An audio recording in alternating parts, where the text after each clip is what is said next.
겸손하고 배려심 있는 태도, 친절하고 섬세한 말투 등으로 꾸준히 사랑받는 유재석. 그가 견지하는 애티튜드는 많은 사람들에게 귀감이 됩니다. 그가 가진 반듯하고 선한 이미지는 타인의 부탁을 거절하지 못할 것처럼 보이지만 실제로 그는 단호하게 거절을 하는 것으로 전해집니다. 나는 왜 거절하기가 이렇게 어려울까? 어떻게 하면 인간관계를 개선할 수 있을까? 이처럼 우리가 일상에서 마주하는 고민들과 추구하는 가치들에 대해 유재석의 인간관계를 분석해서 그는 어떻게 거절하며 자신의 가치를 지키는지, 어떻게 진정성 있는 관계를 유지하고 자신을 성장시키는 사람들을 곁에 두는지 알아보았습니다. 오늘의 영상이 고민을 해결하고 더 나은 삶을 만들어가는 데 도움이 되길 바랍니다. 영상 시작 전 구독과 좋아요 한 번씩 눌러주시면 감사하겠습니다. 유재석이 한 말이 있습니다. 어른이 돼서 힘든 건 인간관계 때문이고 인간관계가 힘든 건 거절하기가 힘들기 때문이다. 유재석의 이 말은 많은 이들의 공감을 얻습니다. 누구나 한 번쯤은 거절하기 힘들어서 곤란한 상황에 처해본 경험이 있을 테니까요. 유재석도 예외는 아니었습니다. 그도 한때는 거절을 못하는 사람이었다고 합니다. 하지만 지금의 유재석은 거절을 잘하는 사람이 되었습니다. 어떻게 이런 변화가 가능했을까요? 그 비결은 진솔한 관계에 대한 그의 철학에 있습니다. 유재석의 인간관계 철학과 접근 방식은 심리학적으로도 매우 흥미로운 통찰을 제공합니다. 유재석의 이 같은 변화는 심리학에서 말하는 자기주장 훈련의 좋은 예입니다. 자기주장 훈련은 자신이 원하는 것, 생각하는 것, 느끼는 것을 상대에게 분명하게 전하되 상대의 권리를 존중하고 배려하며 말하는 방법을 배우는 과정입니다. 유재석은 이렇게 말합니다. 솔직하고 빠르게 거절을 잘해야 하는 이유는 다름 아닌 이렇게 하는 것이 관계를 더 지속적으로 만들어주기 때문이에요. 이 말은 얼핏 모순되어 보일 수 있습니다. 거절이 어떻게 관계를 더 지속시킬 수 있을까? 하지만 유재석의 논리는 명확합니다. 거절했다가 관계의 갈등이 생길까봐 걱정하는 우리와 달리 그는 오히려 단호하게 말합니다. 만약 이 부탁을 내가 정중하게 거절했는데도 상대가 나를 이해하지 못한다면 오히려 그런 관계는 지금 끝내는 게 낫습니다. 이는 경계 설정이라는 심리학적 개념과 밀접하게 연관됩니다. 경계 설정은 우리가 누구와 언제 얼마나 가까이 지낼지 정하는 것을 말합니다. 예를 들어 우리가 집에서 쉴 때는 문을 닫아 걸고 잠그는 것처럼 마음에도 문을 만들어서 지키는 거라고 생각하면 됩니다. 울타리가 있어야 집이 안전하듯 경계를 설정하면 우리의 마음과 몸도 건강하게 지킬 수 있습니다. 따라서 자신과 타인 사이의 심리적, 정서적 경계를 명확히 하는 것은 건강한 관계 형성의 중요한 요소입니다.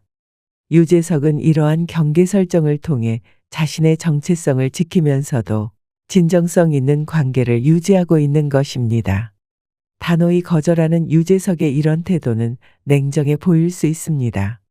유재석, 마냥 착한 사람인 줄 알았는데 아니었구나 라고 생각할 수도 있겠죠. 하지만 그의 생각은 다릅니다. 요즘 이제 그런 생각이 좀 듭니다. 내 스스로 감당할 수 있는 만큼의 척만 좀 하자.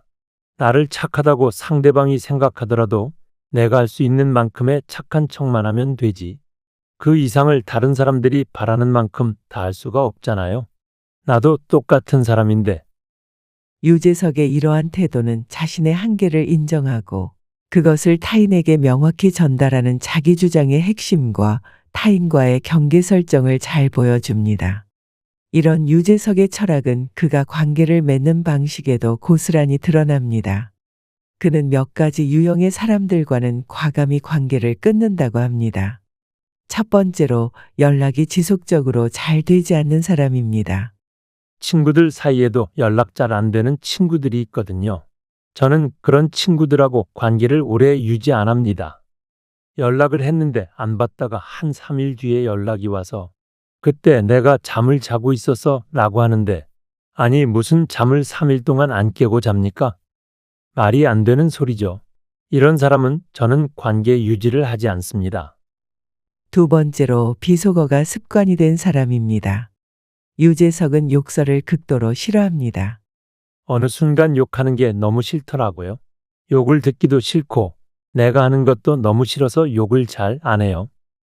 마지막으로 부정적인 말을 자꾸 하는 사람입니다. 사람들은 격려보다는 부정적인 말을 더 잘합니다. 이에 대해 유재석은 말합니다. 축하할 일이 생긴 사람에게 야, 이럴 때일수록 잘해야 된다. 이런 얘기를 먼저 하면 그 본인의 감정이나 이런 것들을 주변 사람들하고 충분히 소통할 수 있는 기회가 줄어드는 것 같아요. 그래서 타인의 어떤 상황을 대하는 자세에 대해서 한번 생각을 해봐야 돼요. 유재석이 특정 유형의 사람들과 관계를 끊는 것도 같은 맥락에서 이해할 수 있습니다. 그가 멀리하는 연락이 잘 되지 않는 사람, 비속어를 습관적으로 사용하는 사람, 부정적인 말을 자주 하는 사람은 모두 그의 가치관과 맞지 않거나 그에게 부정적인 영향을 줄 수 있는 이들입니다.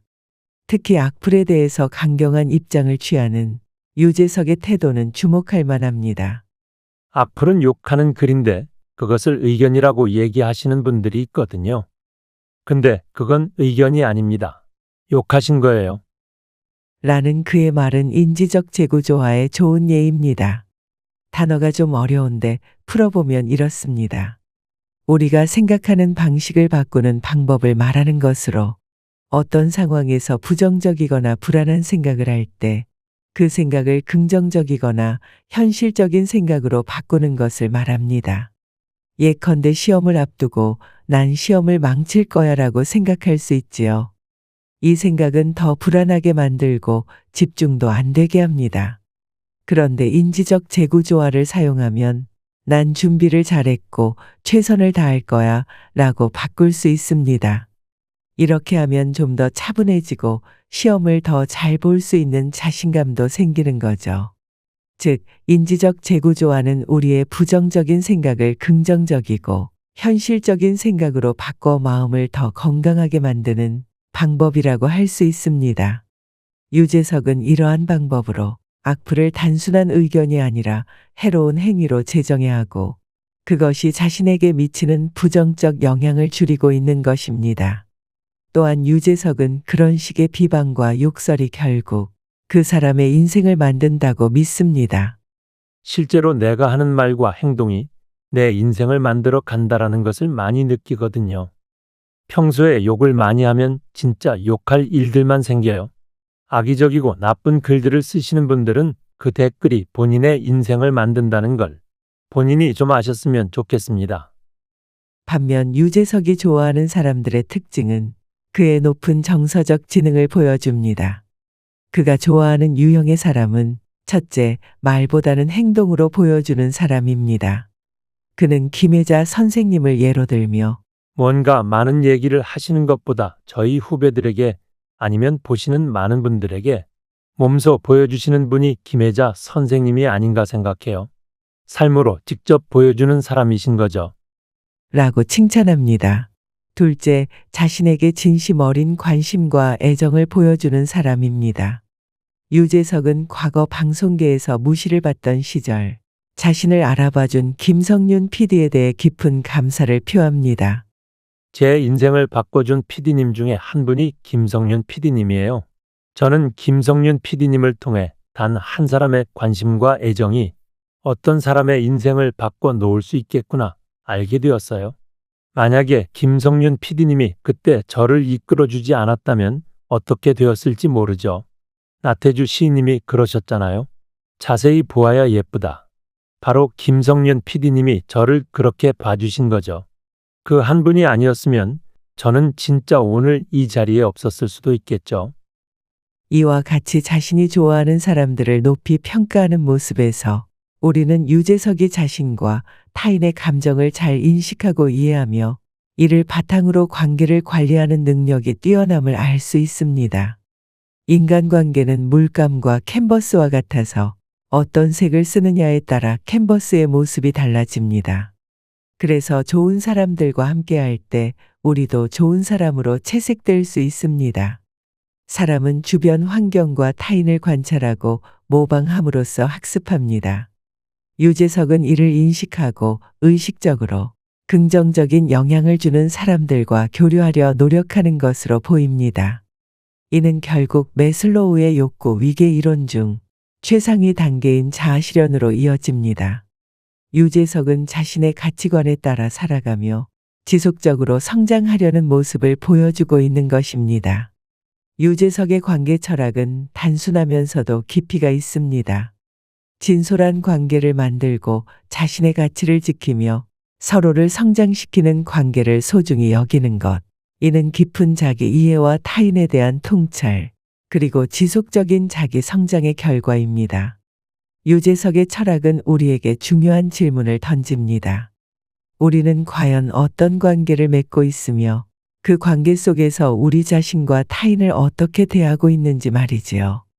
그의 접근 방식은 건강한 인간관계와 자기 발전에 대한 귀중한 시사점을 제공합니다. 우리도 유재석처럼 자신의 한계를 인정하고 건강한 경계를 설정하며 진정성 있는 관계를 추구한다면 보다 의미 있는 인간관계를 만들어갈 수 있지 않을까 생각해 봅니다. 살다 보면 때로는 마음이 맞지 않는 사람과도 관계를 이어가야 할 때가 있죠. 특히 나이가 들수록 관계를 끊는 것이 두렵게 느껴질 수 있습니다. 왜냐하면 우리는 관계의 단절이 고립이나 외로움으로 이어질 것이라고 생각하기 때문입니다. 그러나 나이가 들수록 약해질 용기가 필요하다는 걸 깨닫게 됩니다. 나이가 들수록 우리가 배워야 하는 것은 관계를 유지하는 데 필요한 강함이 아니라 관계를 내려놓을 때 필요한 약함, 그리고 그 약함을 인정할 수 있는 용기일지도 모릅니다. 이런 용기를 통해 우리는 더 진솔하게 자신과 마주할 수 있고 더 깊이 있는 인간관계를 형성할 수 있게 됩니다. 결국 중요한 것은 관계의 양이 아니라 질입니다. 관계의 단절을 두려워하지 말고 자신을 위한 용기를 내보는 건 어떨까요? 그것이야말로 나이를 먹어가며 우리가 배워야 할 가장 중요한 지혜가 아닐까 생각해 봅니다. 나는 왜 거절하기가 이렇게 어려울까에 대한 이야기는 여기까지입니다. 항상 건강하시고 행복하시길 바랍니다. 시청해 주셔서 감사합니다. 구독과 좋아요 부탁드립니다.